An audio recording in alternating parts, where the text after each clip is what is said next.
Parfois, on a l'impression que tout est perdu, qu'il n'y a plus rien à attendre en fait. Ça arrive dans la vie. Et pourtant, c'est justement à ce moment-là que Dieu entame son œuvre. Si on prend l'exemple des 3 textes que nous avons eus aujourd'hui, en Ésaïe 8, Israël, le royaume du Nord, fait face aux assauts de la Syrie. C'est le contexte d'Ésaïe 8 que nous avons lu tout à l'heure. Et là, les deux villes du Nord, Zabulon et Nephtali, sont conquises et détruites par les Assyriens. En Matthieu 4, le contexte de Matthieu 4, Jean-Baptiste est arrêté et sera bientôt exécuté. Et dans 1 Corinthiens 1, le contexte est que l'Église est en train de se diviser. Donc c'est souvent si vous regardez bien, c'est des contextes où on a l'impression que tout est perdu en fait. Si on résume ces 3 textes, Ésaïe dit que Dieu fait jaillir la lumière là où tout semble perdu. Matthieu affirme que cette lumière qui est Jésus-Christ rassemble des vies diverses. Et de son côté, Paul, dans la première épître aux Corinthiens, écrit que l'unité des chrétiens se rompt dès qu'on déplace le centre. C'est-à-dire lorsque Jésus-Christ n'est plus au centre ou au cœur de l'Église. De nombreuses églises actuelles ressemblent à celle de Corinthe, où les coutumes se transforment en règles. Les anciens agissent en maîtres de l'Église, et où les divergences deviennent des cloisons, et ainsi de suite. Beaucoup d'églises sont comme cela de nos jours. En fait, l'unité de l'Église ne commence pas. Ce qu'il faut savoir, c'est que l'unité de l'Église ne commence pas par une liste de différences. Je suis comme ceci, je suis comme cela, il est comme ceci, il est comme cela. Ce qu'il faut savoir, c'est que c'est Jésus qui invite. C'est Jésus qui invite avant que nous soyons unis, en fait. Et c'est cet appel de Jésus qui rend l'unité possible, qui rend possible l'unité. Là, ici, nous nous retrouvons aujourd'hui. Nous sommes là, en train de célébrer ce culte aujourd'hui, parce que Jésus nous a appelés et que nous avons répondu à son appel. On n'est pas là par hasard. Il suffit de regarder les évangiles pour constater que Pierre était une personne impulsive. Il est très impulsif. Chaque disciple possédait sa propre personnalité, ses propres traits de caractère. Et Jésus n'a pas attendu que Pierre et compagnie soient d'accord avant de les appeler. Jésus n'a pas attendu que Pierre et compagnie soient tous d'accord. Selon moi, si Jésus devait attendre que les disciples soient tous d'accord pour les appeler, il serait toujours seul au bord du lac. En fait, ce qu'il faut savoir, parce qu'aujourd'hui, il ne faut pas l'oublier aussi, aujourd'hui c'est le dimanche pour l'unité, le dimanche pour prier pour l'unité des chrétiens. On doit déjà avoir en tête que nous ne sommes pas d'abord catholiques, nous ne sommes pas d'abord protestants, évangéliques, FTKM, FLM ou FPMA. Nous sommes tous chrétiens. Nous sommes tous chrétiens avant tout. Christ nous appelle ensemble. Il nous appelle à faire route ensemble. Et on doit toujours avoir en tête que l'unité ne précède pas l'appel. L'unité naît en marchant ensemble derrière le Christ. C'est sur le même chemin là qu'on devient unis. Ce n'est pas en nous définissant comme moi, je suis de Paul, moi d'Apollos ou moi de Céphas, que nous allons impacter le monde et devenir des bons témoins de l'Évangile. Non. L'unité de l'Église ne dépend pas du charisme non plus, ni de la tradition, mais uniquement de Jésus-Christ. Les pasteurs et les dirigeants de l'Église ne sont pas des chefs, mais des serviteurs de l'Évangile. Et ça, c'est souvent oublié, en fait.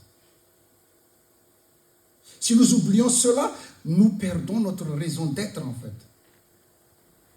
Malheureusement, de nos jours, il arrive de nos jours que certains prédicateurs ou certaines églises deviennent des références identitaires. On ne va plus à l'église pour Christ, mais pour le prédicateur, par exemple.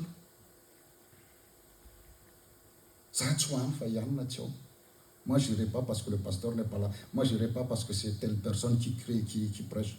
Dans 1 Corinthiens 1, il y a un glissement de la fonction ecclésiale à un charisme individuel. Et c'est ça qui a créé le problème. Ce qui entraîne une allégeance à un clan plutôt qu'à une communauté unie autour de Christ. Ils se sont réunis autour d'un leader. Chacun a choisi son champion. L'Église se transforme en un instrument de dénigrement plutôt qu'un lieu de rassemblement autour du Christ. Dans sa première épître aux Corinthiens, si vous relisez bien, l'apôtre Paul ne s'attarde pas, si vous regardez bien, l'apôtre Paul ne s'attarde pas sur la question de qui a tort, qui a raison. Ça, c'est tout le temps ce qu'on fait, qui a tort, qui a raison. Il met plutôt en évidence le point central de l'Église, Jésus-Christ. Le problème au sein de l'Église de Corinthe est dangereux parce qu'il décentre l'Église de Jésus-Christ. C'est là, c'est sur les centrantons, en fait. À Corinthe, le problème ne réside pas dans la diversité, mais dans l'ego. Si on regarde bien comment Jésus a appelé ses disciples en Galilée. C'était en Galilée. En Galilée, Jésus appelle sans discrimination. Contrairement aux Corinthiens qui s'organisent en fonction de leur affection pour les prédicateurs.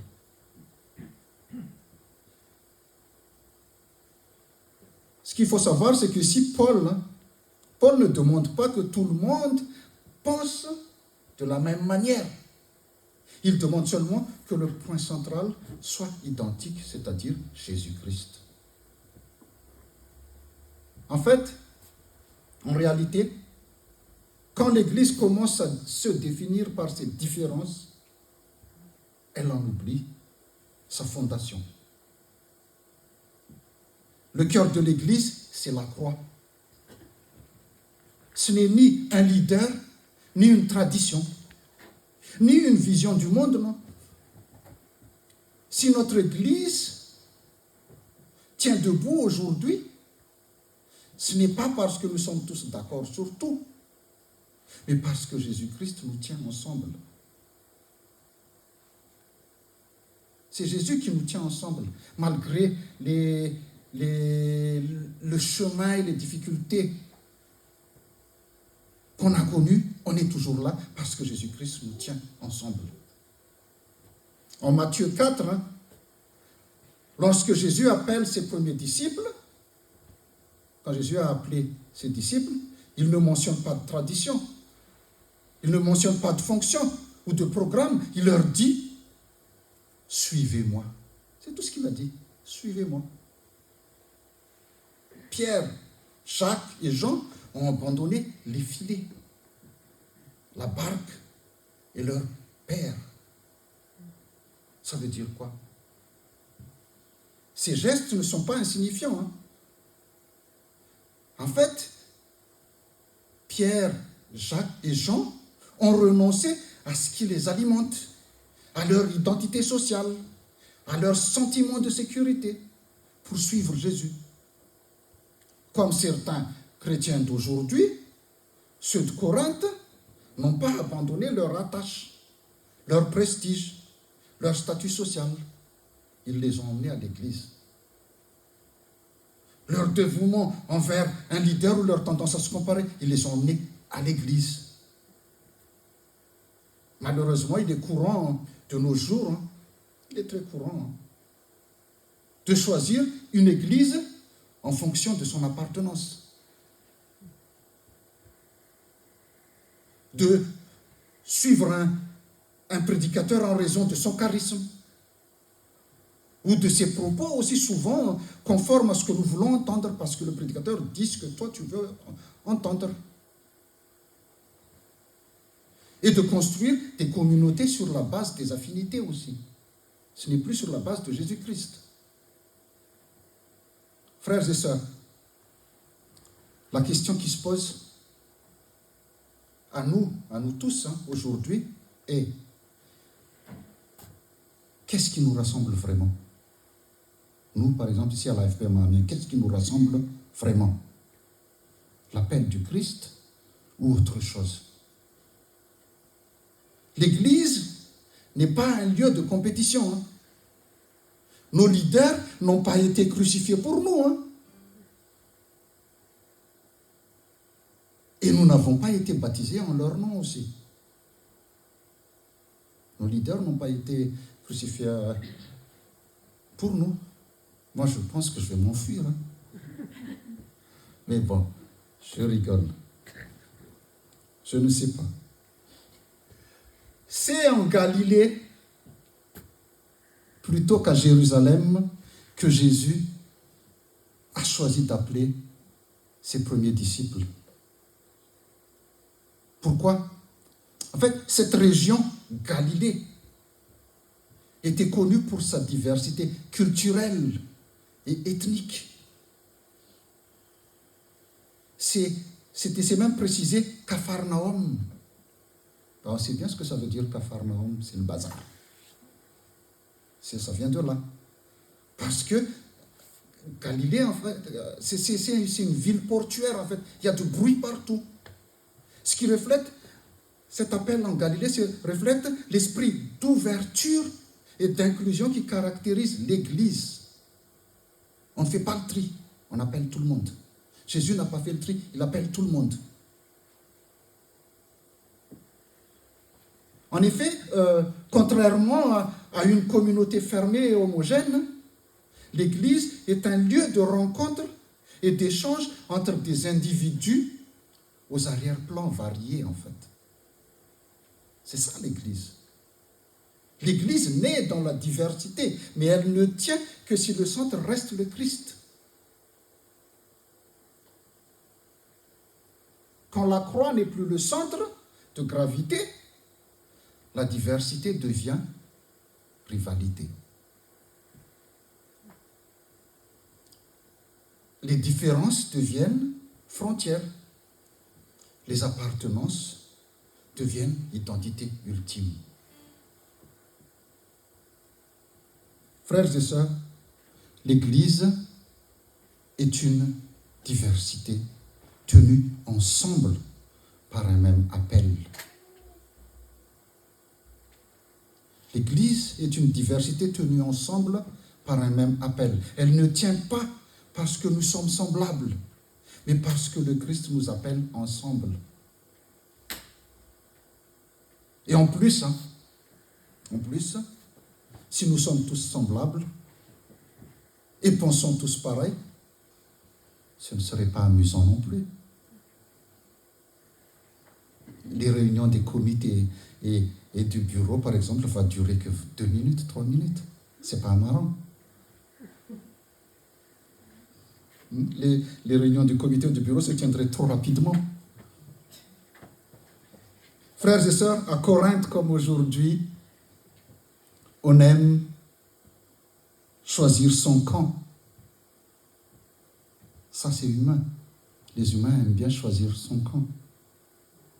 Mais le Christ, lui, choisit de nous appeler ensemble. Le Christ ne forme pas de clan, il forme une communauté. Que la grâce de notre Seigneur Jésus-Christ, l'amour de Dieu le Père et la communion de Saint-Esprit soient avec vous tous. Amen.